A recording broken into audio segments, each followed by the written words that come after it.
Tigerstaden. Graffiti, tag og graf. Episode 5. Ganger og graffiti. Men først en kopp kaffe. Nå skal jeg prøve å lage min første kaffe.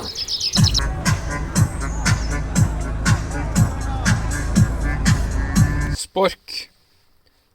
Sponsored av min gode venn Inti Michel. Han sponset denne turen med en spork. Så opp til hver enkelt da, hva de synes denne turen verdt. Så lar vi han bare trekke litt grann da, så går vi oss og setter oss der nede i loungen i mellomtida. Loungen jo der da. Den utsikta, ikke sant?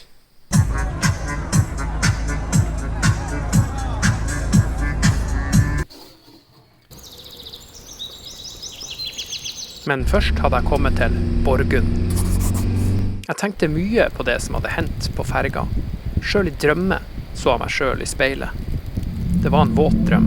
Jeg bare så det trynet, og jeg tenkte, du hører hjemme på Løkka, boy. Mekk opp noe mad graffiti og marker revir. Få opp det trynet, så alle kan se det. Det snøa godt den natta, for å si det sånn. Jeg våknet opp ved et ganske spooky hus, og ved siden av gravstein til en viss beduin. Et minne over en gammel kollega. Her passerte den første automobilturisten i Norge, nederlenderen Beduin, på sin vei fra Kristiania til Lærdal i august 1901. Han kjørte Kongeveien, jeg E16. Han var den første. Jeg ikke den siste.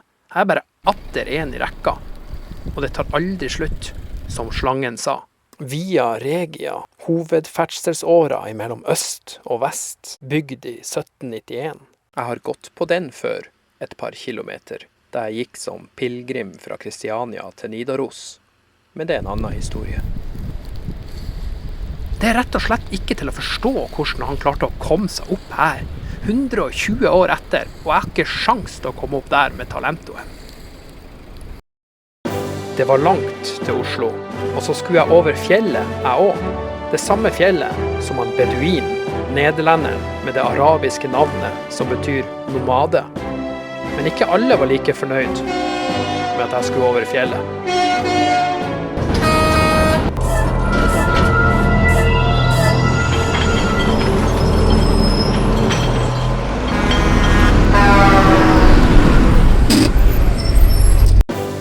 Jeg kjørte over Filefjell og forbi Sankt Thomaskirka, i gammel tid berykta for klammeri og klamme famtak.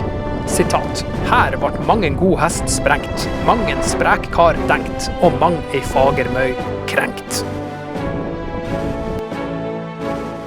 Jeg kom også til en stavkirke, Øye stavkirke, midt i Smørøyet.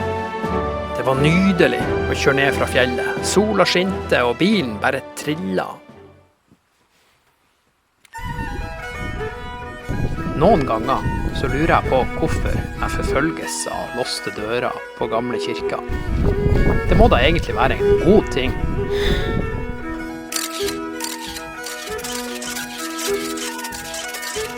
Jeg er veldig takknemlig for at jeg ikke forfølges av troll, sånn som han Per Gynt. Men fy farsken hvor lei jeg er av alt det her gamle og tørre. Av trær som har falt og tørka inn. Hvor er Gryneløkka liksom? Og hvem er jeg? En beduin. En same uten rein. Jeg tok inn på legendariske Fagernes camping for å skjemme bort talentoen. Han hadde jo kommet seg over fjellet og greier. Selv om det svartna helt for han på Borgund. Strømmen gikk, og det kom røyk fra vifta. Heldigvis var det vifta og ikke motoren.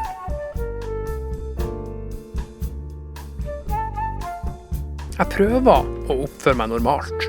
Bare smil og ta en selfie. Men innerst inne er jeg ute etter å gjøre ugagn. Jeg vil tagge trynet på en betongvegg. Det er det jeg vil. Fagernes. Byen har mye å by på. Bunadsfabrikker og bunadsbutikker.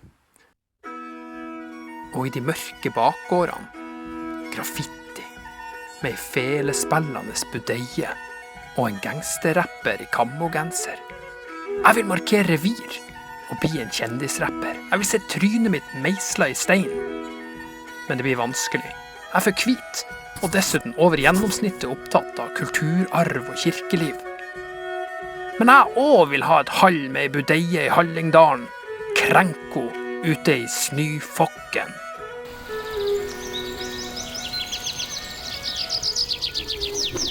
Må du keep it real. Du skal inn til Løkka nå, der det skjer alt annet helt fucka. Verdens beste rapper, ok? Verdens beste greffer. Kjør på. Kjøre inn til byen, inn til Oslo. Helt inn, yeah. Markere revir, ok. Være et skikkelig beist.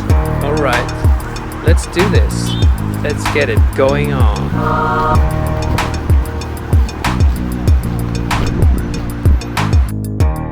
Så sier dere har kranglet? Ah, ok, unnskyld, jeg skal slå av kameraet. Skal vi ta det? Hæ? Ja, Seff.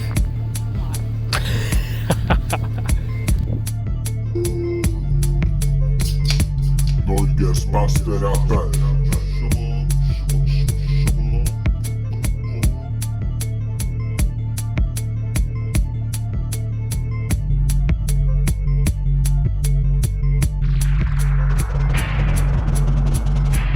Fortsatt helt fucking idiot. Ingen grenser for hvor mye skikkelig tar imot. Slava hele dagen, du får opp og opp og bo.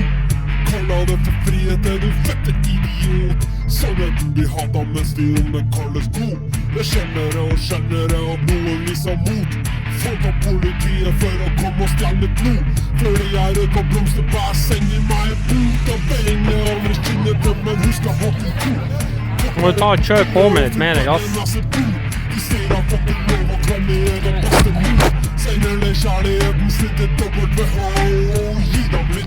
Hei, selfie. Kjør på. Det er ingen som vil gå noen skutt i andre sine sko. Kan jeg det var ingen som forstod intensjonen. Nok å kutte alt for mange ord. Og folk er fortsatt helt fette idiot. De tror at det er sant for det som skrevet i en bok. Medisinerne på gruppen er lov med alkohol. Solkremmen i kroppen er ikke farlig med litt sol. De tror ikke noe på det, finnes noe konspirasjon. Hva vil jeg fortalte NRK og TV2? Raseriet jeg tok over, faktisk snakka og de slo. Ingen vil bli lurt og ingen liker folk som kom. Fra Trondheim til Bergen, Tromsø, Bodø og Oslo. Helt Bombay, Washington, Berlin og Tokyo. Norges beste rapper. Skjønner ikke hva jeg sa, rapper alt for fort. Du blir dømt å tape hvis du vil spille en idiot. Det letteste er oftest bare spille litt idiot.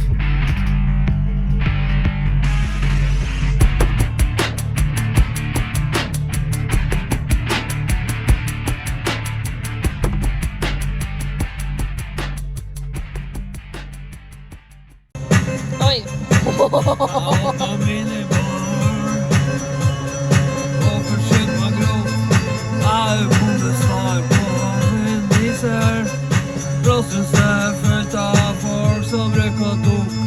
Folk som er på søken etter å finne trivsel.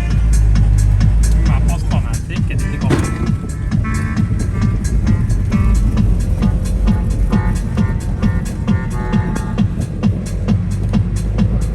Gud, hva er det vel?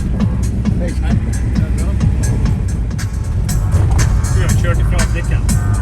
Har vi gjort det? Tror det.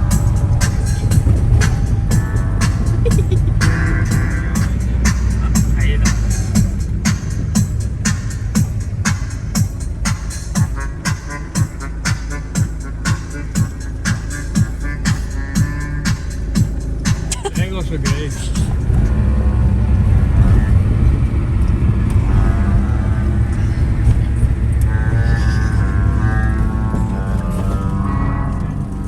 Det går fort da, i sveiene, vet du hva? Synes du Roy kjører fort? Hæ?